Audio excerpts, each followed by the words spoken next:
할렐루야. 아멘. 주님 앞에 기도로 나아가겠습니다. 하나님 아버지, 하나님 은혜가 너무나 소중한 것을 우리가 믿고 이 시간 하나님을 바라보며 하나님의 은혜를 구하며 나왔습니다. 우리에게 한량없는 은혜를 베풀어 주시기 원합니다. 그래서 하나님을 잘 예배할 수 있도록 도우시고 예수 그리스도의 이름으로 이 세상 삶을 너끈히 살아낼 수 있도록 하나님 도와주옵소서. 우리 예배를 기뻐 받으시기 원합니다. 예수 그리스도의 이름으로 기도합니다. 아멘.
내가 주님 사랑 모든 건 내려놓고 내 주의 신주 앞에 나가 내가 사랑했던 모든 건 내려놓고 주님만 사랑해. 내가 주의 사랑 내가 주의 사랑 모든 건 내려놓고 내 주의 신주 앞에 나가 내가 사랑했던 모든 건 내려놓고 주님만 내가 주의 사랑 내가 주의 사랑 모든 건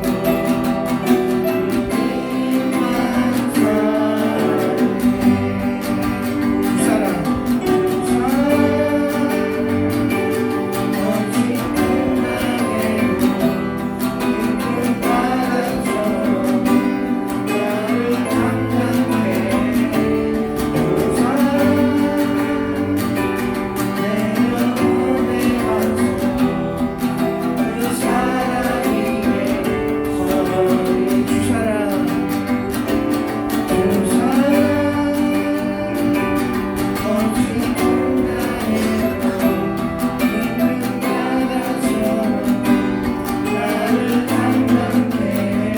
나가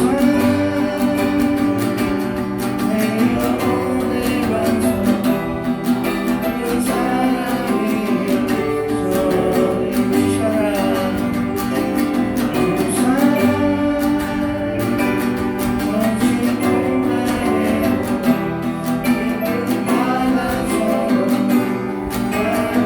주님만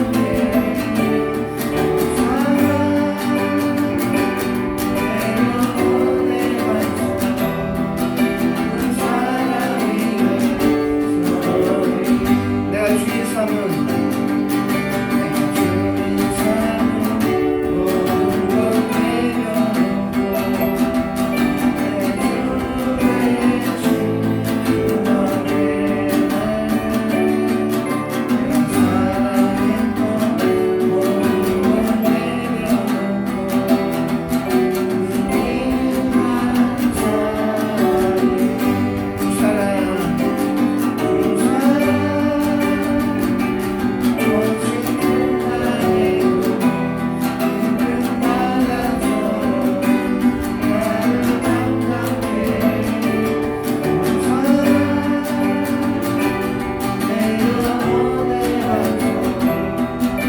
주 사랑 예배를 시키겠습니다.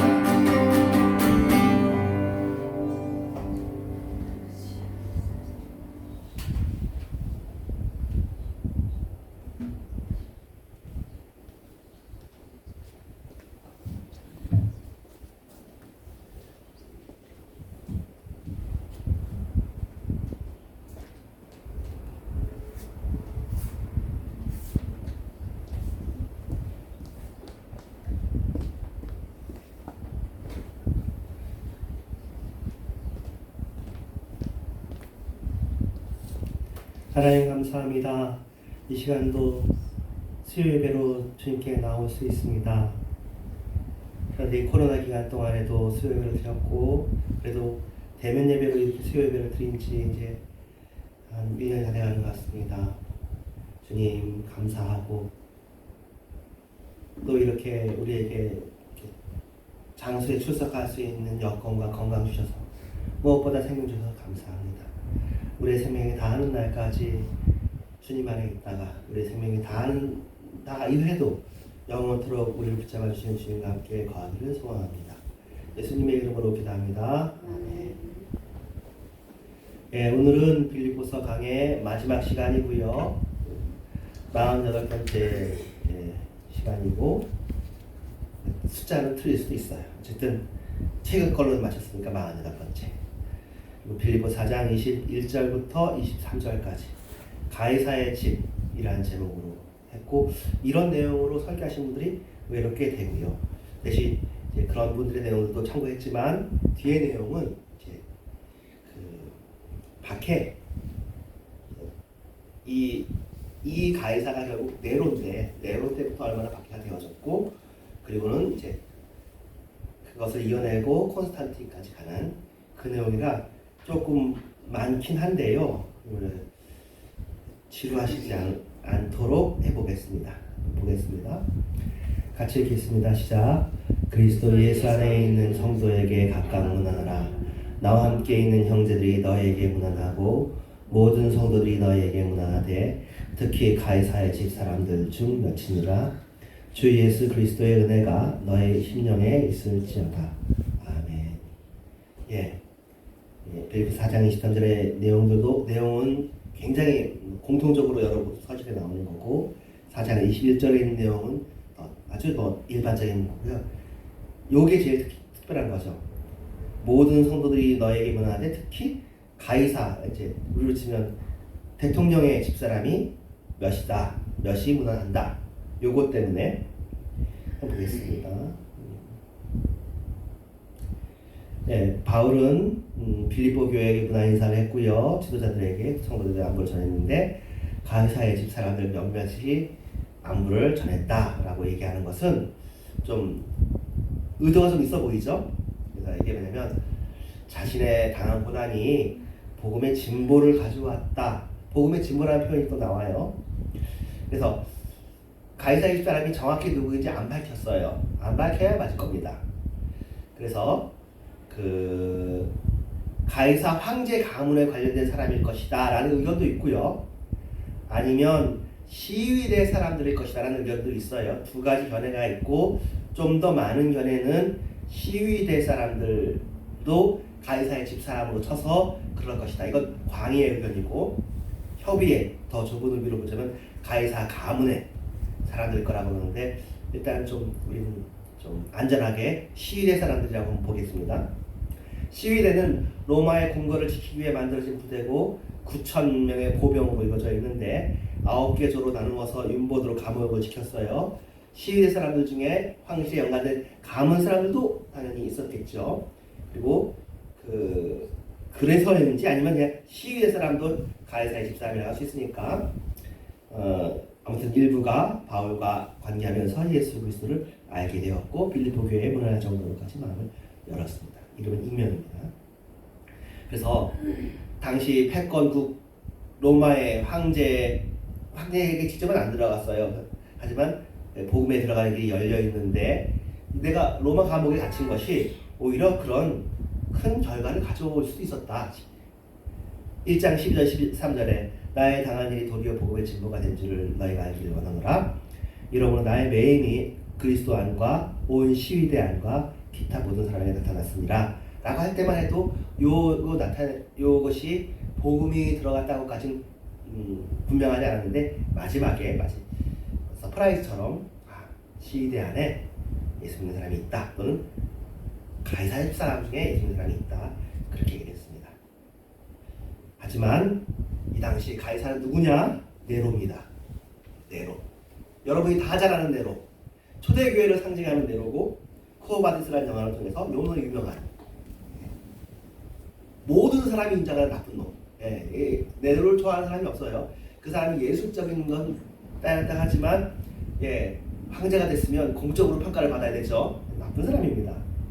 네로부터 300년 동안 기독교 대박해 시기가 있었고, 초대교회의 절반은 박해였습니다. 그리고 박해가 끝나고 조금은 어떻게 하다가 바로 중세 천년이 되어지는데요.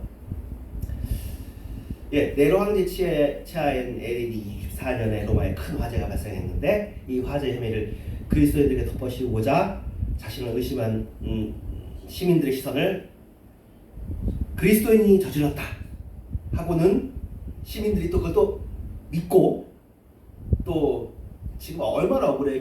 안 그랬거든요. 네로가 저질렀을 거라고 얘기를 해요. 근데 기록은 없어요.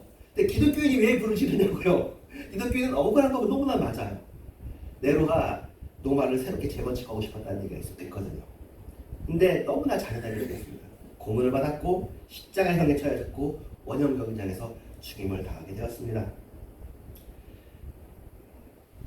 네로의 박해는 오래된 건 아니었지만 뒤에 따르는 다른 박해의 시발점이 되었다는 점에서 의미가 있고요. 이 네로는 감사하게도 68년에 상원의 지원을 받은 반란에 의해 퇴위됐고 스스로 자살을 택했습니다. 그나마 다행이에요. 네로가 죽었어요. 그런데 도미티아누스 황제 치하에서 또 상황이 심각해졌어요. 칼리굴라와 네로 같은 사람들을 제외하면 황제들은 황제에게 신적인 영향을 바치는 것을 전통적으로 금지하고 내가 최고의 시민이다. 나는 로마 사람과 평등하다. 그런 걸 정치적으로라도 했는데 이 도미티아누스라는 이 사람은 자신을 주와 하나님이라고 부르겠어요. 그리고 이런 황제 숭배를 못마땅하게 여기는 자를 반역의 혐의를 갖고 의심스럽게 여겼어요. 그러니까 흔히 얘기하는 카이사를 주로 불렀다고 했을 때 그 나쁜 사람이 도미티아누스라는 사람이었습니다. 그래가지고 이때 이 사람이 아주 도미티아누스 때 박해를 했고 총 10번의 박해가 있습니다. 200년 동안 도미티아누스의 박해. 또 트라이안 황제도 있습니다. 트라이안 황제는 사실 트라이안부터 그 로마로 치는 그 지혜로운 왕제가 막 그럴 겁니다. 로마는 잘 다스렸던 사람들인데 기독교인들에게는 우호적이지 않았어요. 이 사람은 도미티아누스가 그렇게 했다. 그러니까 이렇게 아까 말했던 네로, 칼리굴라 독재자들의 말로는 비참해야 되고요. 비참합니다. 아주 비참하게 끝납니다. 지금도 이건 정도는 녹음했는데 저는 독재자 예를 들면 푸틴이나 시진핑이나 사실은 그동안 아베도 그랬고 이런 사람들 참 제거해 주셨으면 좋겠다고 생각했고 예를 들면 히틀러도 그랬으면 좋겠다고 하잖아요 우리가. 근데 하나님의 히틀러가 전쟁 2차 대전 중에 죽으면 좋은데 이때 대전 다 끝나가지고요. 그러니까 악독한 거죠. 문 앞에 다다랐을 때 도감을 먹고 자살해 죽거든요. 그러니까 독재자들이 악독합니다. 그래서 지금도 모르겠어요. 이게 뭐 지금까지 뭐 시진핑이 될 것 같지는 않겠지만 다 길게 합니다. 히틀러도 상당히 오래 살았죠. 지금 푸틴도 옛날 푸틴인데 지금 뭐 이렇게까지 다시 시진핑도 8년 했으면 됐는데 또 이렇게까지 알 수 없어요. 하나님의 통치를 알 수가 없어. 우리는 하나님을 하나님으로 섬기고 믿는 수밖에 없지 우리 생각대로 하나님을 이기시진 않아요. 자, 그만 얘기하고 내가 빨리 나가야 돼. 정도가. 트라이안은 좋은 황제였어요. 로마적으로는. 근데 이 시기에 플린이라는 사람이 서아시아에 있었는데 그리스도인들을 어떻게 처리해야 될지 문의하는 서신이 있고 이 서신이 남아가지고 초대교회의 역사를 나타내는 굉장히 귀중한 서신이 되거든요. 플린 서신이. 이것은 기독교가 도시뿐만 아니라 시골에까지 퍼져 있던 것을 말해주고요. 플리니이 쓰는 이 서신을 통해서 로마 시민권 가지고 있지 않는 그리스도인들은 바로 즉결 처형을 했고 시민권을 가진 다른 사람들은 재판을 받도록 로마로 압송시켰고요. 이렇게 했다고 합니다. 그래서 그리스도인들이 고결한 사람들이다. 하지만 이 대로마의 종교적 전통에는 납득할 수 없을 정도로 적대적이다. 그 일탈에서 너무 완고하다. 고집쟁이다. 관용을 할 수 없다. 해서 기독교인이라는 것이 밝혀지면 사형이라는 범죄가 되었습니다. 그래서 2세기 오랜 기간 동안 여러 사람들이 순교의 증언을 당할 수밖에 없었고 그래서 여러분이 아는 것처럼 카타콤으로 자신을 숨기고 물고기 표시도 하고 공식적으로 기독교인이 되면 안 되는 그런 시기가 막 색출하진 않지만 기독교인이 되면 안 되는 그런 식이었던 거죠. 트라이안과 하드리아누스는 지방 총독이 앞장서 박해하는 것은 만류했고요. 몇몇 지방 총독이 실제로 교회를 보호했대요. 그래서 이에 거부감을 느낀 기독교인들은 자신들의 총독이 비록 이교를 침범하지만 죽은 후에 상급을 받을 것이라고 믿기도 했던 기록들도 남아있다고 합니다. 하지만 박해와 순교를 피할 수 없었는데 ig나티우스라는 사람에 대해서 한번 볼게요. ig나티우스도 편지를 남겼는데 사실은 초대 교부들의 책들은 두꺼워서 이만큼이에요. 그리고 이 사람들의 글의 특징이 길어요. 말을 엄청 길게. 똑똑하게. 요새 사람이랑 똑같아요. 근데 말에 만연체예요. 요새는 말 길게 하면 듣기 싫어하잖아요. 그 당시엔 다른 오락이 없는 것 같아요. 엄청 말을 길게 해요. 글도 굉장히 길게 쓰세요. 길게 하시는데 ig나티우스가 굉장히 유명한 분이신데요. 로마 교회에 보낸 서신을 통해서 자신들을 구출하지 말아달라고 얘기를 해요. 내가 순수한 빵이라는 것을 입증할 수 있을 정도로 나는 하나님의 밀이고 나는 야수들의 이빨에 의해 갈아지고 있습니다. 그렇게 그 서신에 쓰거든요. ig나티우스라는 사람은 누구냐? 주후 30년, 35년 전에 태어났어요. 굉장히 빠른 시기죠.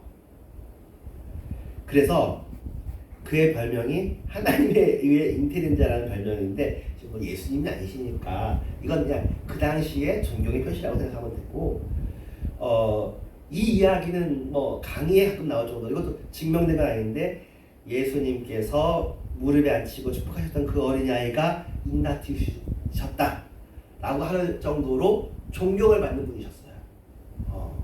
예수님을 알았던 그분. 시대가 아주 앞서시죠. 그래서 ig나티우스에 대한 존경과 신망이 되게 두터웠는데 나는 여러분에게 탄원합니다. 나에게 불합리하게 친절하게 하지 마십시오. 내가 그것을 통해서 하나님께 도착하도록 내가 야수들을 위한 먹이가 되도록 하십시오. 내가 일단 잠에 떨어져서 다른 사람에게 짐이 되지 않기 위하여 그들이 나의 무덤이 되어서 육신의 어떤 것도 뒤에 남겨놓지 않도록 야수들을 달래는 것이 좋습니다. 세상에 더 이상 나의 몸을 보지 못할 때 나는 진실로 예수 그리스도의 제자가 될 것입니다. 이러한 수단을 통해서 내가 하나님에게 희생이 되도록 주님께 기도해 주십시오. 그래서 ig나티우스는 수만 명이 있는 이제 로마에서 사자들에 의해서 먹혔다고 그러고 실제로 여기 나온 것처럼 큰 뼈 몇 개 말고는 다 살점 하나도 안 남고 이렇게 다 했고 요것들은 수습해가지고 무덤을 묻었다 그렇게 합니다. 아주 귀한 분이죠. 그러니까 지금 보니까 저희 옛날에 자료에서는 ig나티우스 자료에 이런 좋은 자료가 없었고 폴리갑 자료만 많았거든요. 근데 오늘 이번에 ig나티우스에 대한 좋은 자료를 알게 돼서 좋았고 우리로 치면 손양원 목사님, 주기철 목사님이 한국교회가 아무리 한참 더 지나도 돌아가야 될 고향 같은 곳이고 정말 보배인 것처럼 ig나티우스와 폴리갑이 두 분이 참 귀한 분이구나. 초대교회 신앙을 회복하자 하는 그런 샘플 같은 그런 분이십니다. 폴리갑도 역시 마찬가지시고요. 사도 요한의 제자고 자신이 사도 요한의 제자라고 얘기해요. 이거는 조금 더 근거가 있을 겁니다. 속사도 12제자 이후의 사도시고 이분도 86세에 체포되었고요. 트라이안 황제 또는 아우렐리우스 황제 시하에 순간 걸려가지고요. 트라이안은 여러분이 잘 모르시는데 아우렐리우스는 옛날 범문고나 이런 데 보면은 고전 중에 아우렐리우스 명상록이라는 고전이 있습니다. 근데 명상록을 쓴 사람이 아우렐리우스예요. 로마 황제인데 철학자예요. 이 사람 스토아파를 대표하는 철학자인데요. 좋은 철학자고 현재 훌륭한 황제인데 어쨌든 그 당대 기독교에 대해서 난지를 못했죠. 그러니까 그 스토아파 자체가 내세를 바라보는 철학이 아니에요. 이 사람한테까지 이렇게 정말 전달됐으면 어땠을지 모르겠지만 전달되지 않았고 박해는 계속되고 있습니다.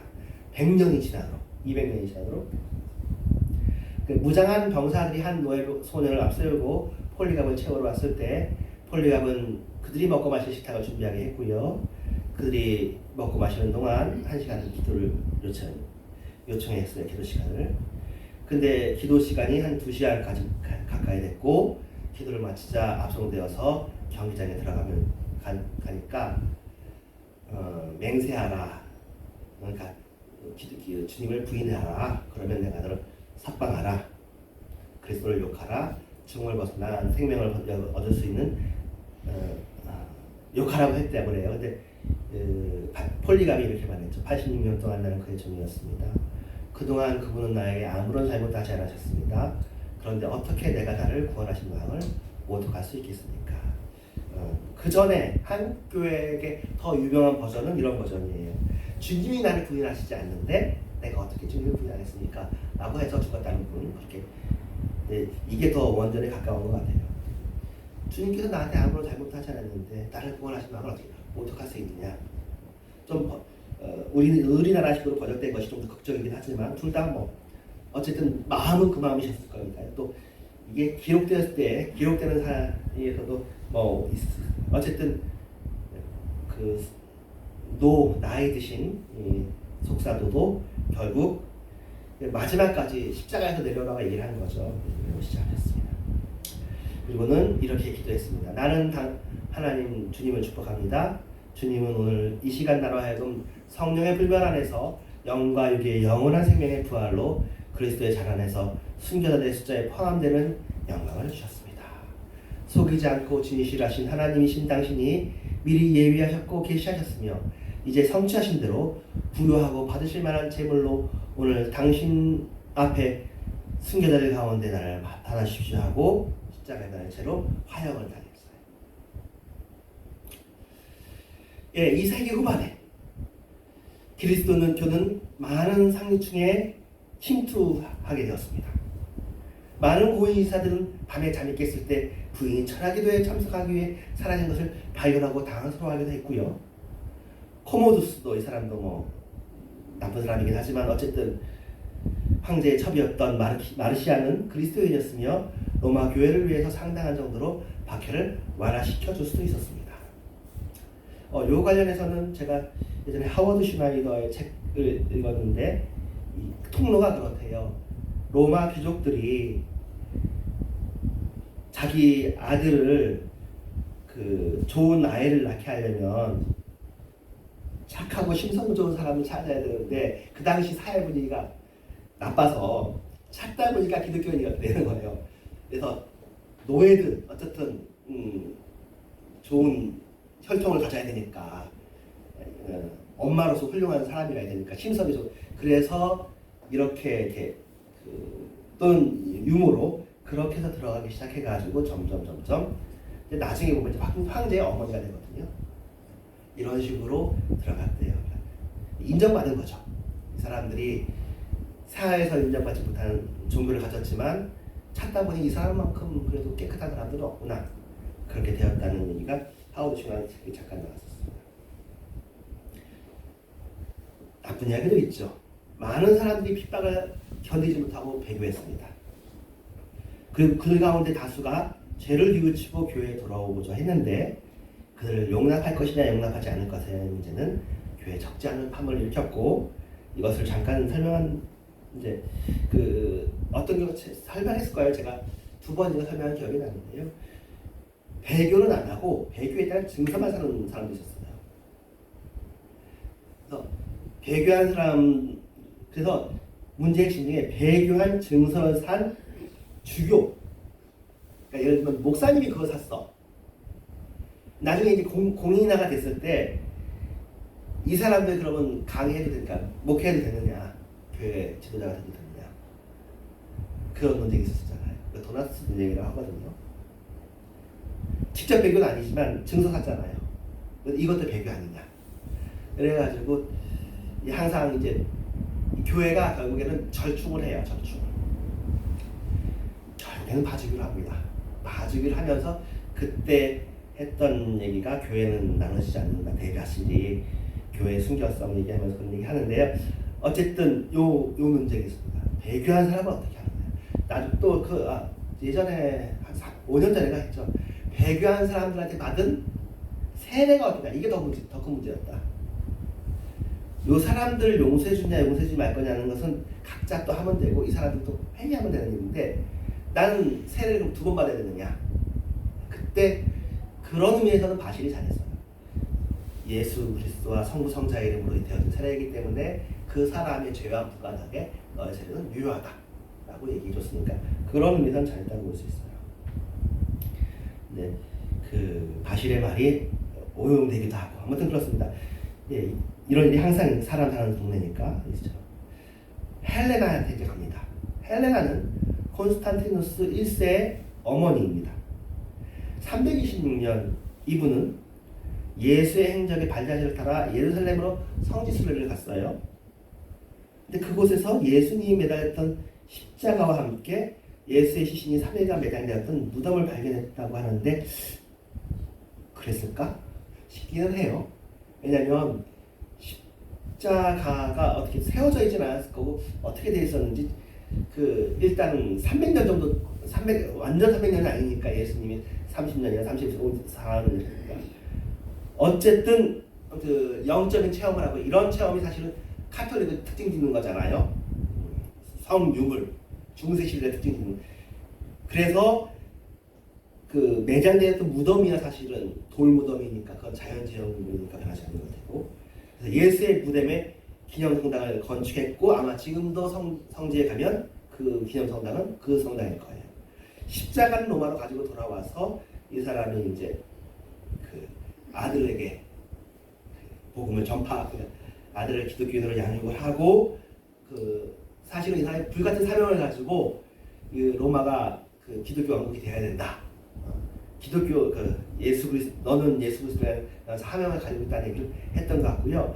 콘스탄틴 대제는 탁월한 정치가고 군인이에요. 전쟁을 잘하는 사람이에요. 그리고 머리를 잘 쓰는 사람이에요. 그래서 이 사람은 어떻게 보면 기독교에 대해서 기독교인들이 볼 때는 아무튼 무시할 수 없는 존재고 이 사람으로 말미암아 기독교가 타락했다라고 볼 수도 있어요. 왜냐하면 이때부터 교회가 부요하기 시작해서 중세 천년이 오니까. 하지만 교회를 교회되게 하는 어쨌든 계속 핍박을 받을 수는 없잖아요. 그리고 이제 여기에서 좀 설명할 텐데 이 사람이 니케아 공회를 열거든요. 그래서 회의를 통해서 교회가 분열되지 않도록 애를 쓴 것이 굉장히 인정을 받긴 해야 돼. 나중에는 그 회의를 통해서 또 갈라지기도 하지만 그래서 그 이 사람은 그냥 정치인이에요. 아주 훌륭한 정치인이에요. 네, 좀 읽어보겠습니다. 313년 밀란 칙령을 내립니다. 기독교에 대한 관용을 선포하고 박해를 실질적으로 끝내요. 정식 종교로 공인합니다. 압류된 재산을 돌려줍니다. 거기에 대한 보상도 정합니다. 참고로 공산당도 이거 했어요. 중국 공산당이. 북한은 안 했거든요. 네. 등록부터 합니다. 언제 중국 교회가 불러지냐면은 그 문화혁명 때 불지르거든요. 그런데 그거 다 보상해줬어요. 중국 교회. 재밌는 일이죠. 네, 세상에 재밌는 일이 참 많아요. 네, 보상. 북한은 안 했으니까 그건 또 그런 일이고. 그리고 또 지금 중국이 교회를 핍박하지 않느냐? 교회 핍박해요. 뭐 이걸 들으셔도 상관없어요. 제가 한국에서 얘기하는 거니까 그 정도도 얘기 못하나요? 그러니까 지금 중국 교회가 핍박하는 건 사실입니다. 예, 325년 1차 니케아 공회를 소집하고 기독교 발전에 기여한 것도 유명합니다. 예, 근데 이제 아까 얘기했던 것은 이 얘기는 그냥 지나갈 건데요. 잠깐만 얘기하면 콘스탄티누스의 오점이라고 볼 수도 있는데 모르겠어요. 아무튼 자기 아내하고 아들 죽여요. 자기로서는 죽여야 될 이유가 있다고 생각해서 죽이는데 그게 사실인지 아닌지 모르지만 죽입니다. 이번에 보다 보니 발견한 거고, 근데 거기에 너무 머물지 말고요. 자, 죽기 직전에 세례를 받았습니다. 세례를 준 사람은 유세비우스인데 이분도 아주 유명한 분입니다. 교회사의 아버지 유세비우스라는 사람입니다. 근데 왜 죽기 직전에 받냐면은 그런 사람들이 많았대요. 세례 받은 이후에 지은 죄는 사함받지 못한다고 생각했대요. 세례를 그렇게 귀하게 생각한 거예요. 그래가지고 자기는 아무래도 정치를 해야 되니까 죄를 지을 수밖에 없고, 그래서 항상 이제 대동하다가 그러니까 위험하기 직전에 나 이제 곧 죽는다, 나한테 세례를 하자고 안심하고 한국에 갈 수 있도록 현세제를 온전히 쉽게 한 것으로 했던 것 같고, 가짜 신자까지는 아닌 거고 정치인으로서 그랬던 것 같아요.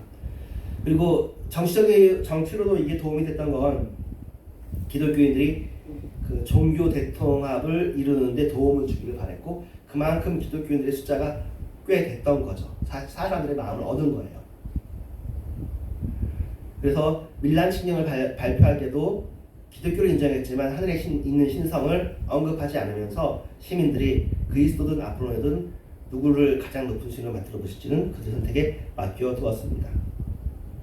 그래서 콘스탄틴이 그리스도인이 된 것이 언제인가에 대한 논란이 있는데, 어린 시절에 이미 귀에 대한 설도 있고 인생의 여정을 통해서 그리스도인이 되었다는 설이 있고요. 성녀 헬레나 했죠. 그러니까 성 콘스탄틴이고 성 헬레나예요. 둘 다 성인이에요. 가톨릭에서는. 예. 그리고 여기도 헬레나도 독실한 기독교인으로 알려져 있고요. 자신이 40세가 되어서 스스로를 기독교인으로 불렀고 사망 직전에 처음 세례를 받았는데, 요게 이 자신이 콘스탄틴인지 헬레나인지는 이 문장 가지고는 알 수 없네요. 저도 다른 걸 예. 콘스탄틴이었을 가능성이 높아 보입니다. 콘스탄틴이 40세였을 때 기독교인으로 불렀고 사망 직전에 세례를 받았을 가능성이 높습니다. 아까 헬레나가 이렇게 그 이스라엘도 가고 한 걸 보면 어렸을 때부터 기독교인이었어. 헬레나는 여관집 주인 딸라고 나와요. 역사서에. 평균은 여관집 주인의 딸인데 그 황제의 부인이 됐고요. 황제는 헬레나 이후에 또 다른 여인을 또 두고 막 그랬어요. 그런데 버티죠. 이 사람이 낳은 아들하고 저 사람이 낳은 아들하고 싸움이 그때 큰 싸움, 굉장히 복잡한 싸움들이 그 당시 있었는데 콘스탄틴이 로마를 통일합니다. 거의. 그리고는 콘스탄틴이 세운 나라가 동로마 제국이고 서로마는 구이 망하고요. 동로마가 1000년을 버텨요. 네. 그래서 그 콘스탄틴이 로마를 약하신 것이냐고 보지 않아요. 잘했다고 보고요. 네, 그래서 콘스탄틴은 그리스도인들에게 보낸 서신에서 자신의 성공이, 자신의 전쟁에서 승리가 확실히 하나님의 도우심에 의한 것이라는 점을 분명히 하고, 자신의 치세 동안 교회에 대한 재정적인 지원을 하였고 많은 교회를 세웠으며 그리스도인들을 관리를 중요하고, 아까 말씀드렸죠. 디오클레티누스, 이게 마지막 박해인데 시절의 기독교 박해 때 못한 짓을 모두 되돌려 주었습니다. 그 전승에 의하면 이렇게 P자 써있고 X자 써있는 이 P자가 사실은 그 알파벳으로 그 라틴어로는 R이거든요. 이건 그 CH에 해당 크리스트라는 뜻이에요. PX가 이렇게 요새 영어로 치면 PX지만 이게 크리스트의 첫 두 글자인데요. 이 깃발을 들고 나가면 승리할 것이다라고 얘기했고, 실제로 그 깃발을 들고 나가 승리했다라는 전승이 있고, 아마 그 전승은 맞았겠죠. 뭐 한두 사람이 보지 않았으니까 그 깃발을 들고 승리를 했었습니다. 예, 교회를 위해서 기독교 성직자들에게는 세금을 부과하지 않는 법령을 반포했고, 이것이 나중에 많은 사람들이 가짜로 기독교 성직자가 되는 중세 이후에 그런 일들이 되어지기도 했고요. 현재까지 기독교인들에게 교회의 면세를 주는 것에 시초이기도 합니다. 이게 교회의 면세는. 그리고는 성직자의 사유재산 소유가 그전에는 금지됐었나 봐요. 근데 사유재산 소유를 승인했고요. 검수와 시합을 금지시키는 법령을 제정했다고 했는데 효력과는 없었다고 하고 4세기 말까지 계속되었다고 하니까 4세기면 그래도 이 사람이 살았던 세대를 생각하면 한 70년 정도 이후에 마무리됐으니까 어쨌든 검투 경기가 마무리된 건 좋은 일이죠. 십자가형을 금지시켰습니다. 더 이상 가지 교수형으로 대신하겠고요. 그리고 도축업에 종사하거나 제빵업에 종사하는 사람들이 대대로 직업을 계승하게 했고, 이게 지금도 중세 시대를 보니까 중세를 만든 사람이더라고요. 어느 면에서. 그리고 토지를 빌려서 농사하는 사람들을 농노로 바꾸는 법령을 통과했고, 중세 자원 경제의 기초가 이때 되어졌다는 평을 받고 있습니다. 그래서 참 이때 바울이 기대했을 만큼 가이사 집사람들에게 있고, 사실은 바울이 네로의 박해를 봤을지, 네로의 박해로 죽었을지, 보통 네로의 박해로 죽었다고 얘기를 하니까요. 그게 이제 첫 박해거든요. 이게 200명을 가질 거를 예상을 못했을 거예요. 어떻게 보면 요한계시록의 가장 큰 수신자고 위로를 받은 사람들은 박해를 받던, 그러니까 AD 100년에 붙었었던 거니까. 그 세계에 정말 박해를 받는 그 기간이 정말 같았을 거예요. 짐승 나오고 막 음료 나오고 막 그러잖아요. 요한계시록에 그 종말론적인 모습들이 계속 박해가 있으니까. 그런데 요한계시록의 끝이 뭐예요? 주님이 오시는 거잖아요. 새해를 성이니까 그거 가지고 버텼는데, 우리나라가 지금 35년을 산 것 힘든데 지금까지도 그 분함을, 근데 그와도 다른 이야기일 수도 있어요. 왜냐면 간단한 문제로 지금 예수 믿는 사람들하고 각오와 결기가 다르죠. 정말로 내 삶을 주님께 드린 거죠. 잘 먹고 잘 살려고 예수 믿는 사람은 하나도 있을 수가 없어요. 받게 받을 걸 각오했고, 다른 사람 받게 받는 중에 나는 예수 믿었고, 그럼 그럴 만큼 이게 가치 있느냐 계산이 다 끝난 거죠. 그래도 이게 좋으니까, 그래도 예수 그리스도의 십자가의 사랑이 다른 정말 보화보다 더 가치 있으니까 그렇게 믿은 거였고, 그런 중에 시편의 이야기들이 얼마나 은혜가 되었고, 바울서신의 이야기들, 예수님이 핍박받으신 이야기들이 얼마나 다 은혜가 되었겠어요. 그리고 이제 중세 시대인데, 중세 시대는 진짜 교회가 사실은 앞으로 천년왕국이 없어졌는데 중세 천년왕국을 했다고 저는 나름대로 평가도 하거든요. 교회 천년왕국이 중세 천년왕국을 했다고요. 이게 신학적으로는 뭐 학문적으로도 얘기할 사람이 없었는데, 근데 막상 천년왕국을 해보니까 교회가 아닌 거죠. 만약 그리고 또 감사하게 그때 주님이 오셨으면 우리나라에 호흡이 못 왔을 텐데, 원래 그 당시 세계의 중심은 지중해였고, 요렇게 유럽과 북아프리카와 중동 요렇게만 세계였거든요. 저 멀리에는 깃다이라는 이상한 나라가 있다. 그게 중국이에요. 깃다이.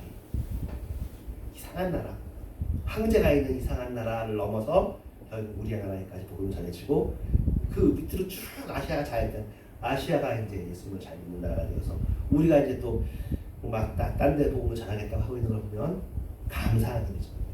마지막 때에 우리를 불러서 예수 믿게 해주시고, 우리도 초기에는 핍박받았지만, 초기에 핍박받은 것 치면 여기도 뭐 순교자의 피는 교회의 시, 그러니까 이게 그 교회사 책에 써 있는 내용이에요. 켈리가 썼나? 제일 처음 쓴 사람이 누구인지 모르지만 항상 이야기를 써요. 블러드가 시드예요. 그런데 그래서 우리나라의 순교자 기념관은 저희도 한번 같이 갔던 것 같고, 그 절두사는 머리 잘랐던 천주교도들, 우리나라는 그 옆에 이제 선교사님들은 막 이렇게 순교는 하진 않아요. 순교시킬 수는 있는 입장이 아니었으니까. 그리고 이제 6.25 전쟁 때, 그리고 또 우리가 여러분 아까 얘기했듯이 주기철 목사를 비롯해 신사참배 반대하신 분들은 옥고를 치르다가 순교하시고, 우리나라도 초기에는 이렇게 순교를 하고, 그때 우리나라의 목표가 뭐였냐면 100만 성도예요. 100만. 우리나라 인구는 한 3천만 좀 돼요. 100만인 구현 운동을 했는데 실패했어요. 안 돼. 아마 50에서 60만 이렇게 했겠죠. 지금 근데 그때가 지금 우리가 그리운 거 사실은 50만 60만 안 됐지만, 그때가 지금은 뭐 적게 잡아도 500만이거든요. 개신교 인구가. 뭐 대통령도 해봤잖아요. 국회의원 수두룩하잖아요. 교회가 세운 대학도 많고요. 그런데 다시 이쪽으로 돌아가야 될 그런 생각이 듭니다. 오늘까지 해서 이제 빌립보서를 마치겠고요. 다음 주 잠언도 이번에 제가 다시 보니까 1장부터 한 5장까지는 핵심이 그거예요. 지혜가 얼마나 중요한지 너네 모르느냐. 지혜롭게 살아라 라는 얘기예요. 지혜가 그럼 뭔데요? 이제 실제적인 내용은 그 다음부터 나와요. 그래서 구체적인 조항, 성경 말씀 우리가 나가면서 해야 되니까 성경 말씀 그렇게 해서 두 절이나 몇 절 읽고 그거 설명하고 그 다음에는 이제 이 내용들도 다 기독교 서적들이고 나름대로 다 의미가 있는 굉장히 또 여러분이 들을 만한 또 지루하지 않을 만한 내용들입니다. 그렇게 수요예배를 구성해 나가고자 합니다. 예, 주기도문으로 마치도록 하겠습니다. 하늘에 계신 우리 아버지여